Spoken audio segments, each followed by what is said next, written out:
proud, distinct honor to introduce this because she gave birth to me. And I love her. She's the best mom in the entire whole world. She comes to just about every Spofest to support me. My mother, Nancy Bryant. Please bear with me because I've never done this before. And take your time, Mom. Growing up as a young child, I remember the beautiful flowers my mother would plant. Her favorites were red roses. She must have had a green thumb. Later, I tried my hand at gardening, but didn't seem to have her good fortune. I remember following her outdoors as she tended to her flowers and asking if I could help. She would give me my own area to plant my favorite varieties.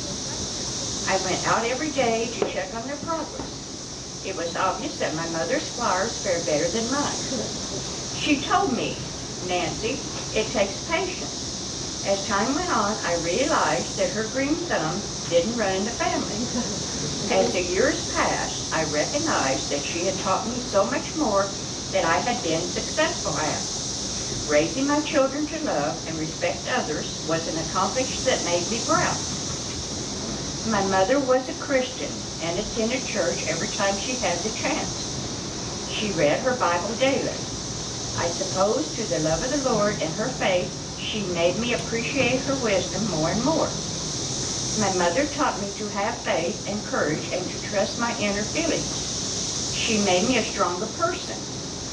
I'll admit it took me years to overcome obstacles in my life that would hold me back.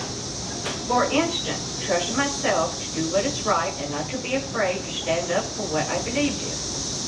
When it came to challenges, my greatest fear was to be able to speak in front of an audience. I remember back in high school, we were required to create a composition. One of my favorite stories, which we were to present to the class. On the day of my presentation, I told my mother I didn't feel well. But in reality, I was petrified to read my assignment before the class.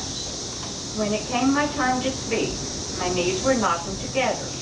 I tried to dismiss the fear in my voice as I struggled through the piece. As I returned to my desk, I knew I had done my best, just as my mother would have wished.